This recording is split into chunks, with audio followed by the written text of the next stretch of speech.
আসসালামু আলাইকুম, সবাই কেমন আছেন? আমি খুব ভালো আছি আল্লাহর রহমতে, আপনাদের দোয়ায়। আপনারা সবাই আমাকে অনেক অনেক বেশি ভালোবাসা দিচ্ছেন, আপনাদেরকে অনেক অনেক ধন্যবাদ।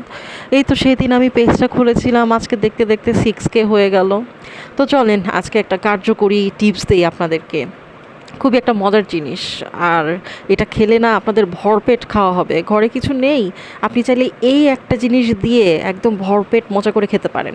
শুধুমাত্র মুগ ডাল আমাদের বেশিরভাগ সবার বাসায় থাকে, আর ডিম তো এমন একটা জিনিস যেটা কারো বাসায় নেই, এমন কেউ নেই। তো চলেন আজকে এই এক ডিম দিয়ে মুগের ডাল দিয়ে টানা একদিনের খাবার রান্না করে ফেলবো। মুগের ডালটা একটু ভেজে সিদ্ধ করে নেবেন, এতে মুগের ডালটা অনেক বেশি বেড়ে যাবে এবং খুব তাড়াতাড়ি সিদ্ধ হবে। আর ডিমটা আমি আগেই ভেজে রেখেছি, একটা ডিম দিয়ে আজকে 6 জনের জন্য রান্না করব। দেখেন একটু বাটা মশলা মানে মাংসের মশলা যা যা থাকে এই সবগুলি নিয়ে আমি ভালো করে একটু কষিয়ে নিব।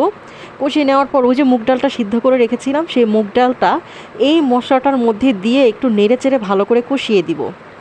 এরপরে কাঁচামরিচগুলি ভেঙে দিয়ে দিচ্ছি, কারণ কাঁচামরিচ কেটে দিলে অনেক বেশি ঝাল হয়। আমার বাসায় আমার মা ঝাল খেতে পারে না, তো তার জন্য আমি ভেঙে ভেঙে দিই, যতটুকু একটু ফ্লেভার দরকার সেই ফ্লেভারটা আসে, আর একটু একটু হালকা ঝাল হয়। আর আমি কিন্তু মরিচের গুঁড়োও এখানে খুব কম ব্যবহার করেছি। আমাদের চিটোংয়ের মরিচের গুঁড়োটা না খেতে একটু মিষ্টি হয়, দেখতে লাল হয় কিন্তু খেতে খুব মিষ্টি মিষ্টি লাগে।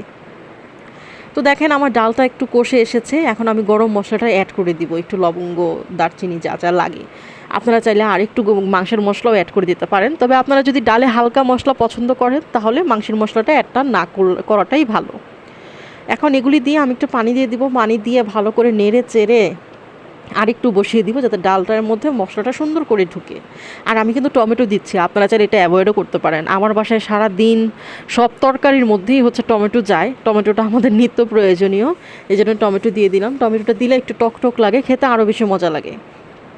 এখন দেখেন এই ডিমটাকে কিন্তু আমি কয়েক টুকরো করে নিয়েছি, এখন 4 টুকরো করা এই ডিমটাকে আমি দিয়ে দেবো। এখানে কিন্তু একটা ডিম, এটা দিয়ে আপনি চাইলে 6 টুকরো করতে পারেন, 8 টুকরাও করতে পারেন, আর এটা দিয়ে কিন্তু ভরপেট খাওয়া হবে। আপনি বিশ্বাস করেন, একবার এই রেসিপিটা অবশ্যই ট্রাই করবেন।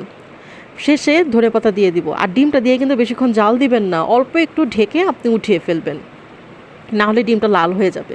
এই যে দেখেন আমি ডিমটা দিয়ে কিন্তু ঢেকে দিয়েছি, আমার কিন্তু হালকা হালকা পানি আছে, আমি এখনই উঠিয়ে ফেলবো। খেতে কিন্তু এত মজা হয়েছে, এত মজা হয়েছে কী যে বলবো, একবার হলেও ট্রাই করবেন। আর ভালো লাগলে আমার লাইক করবেন, ভিডিওতে কমেন্ট করবেন।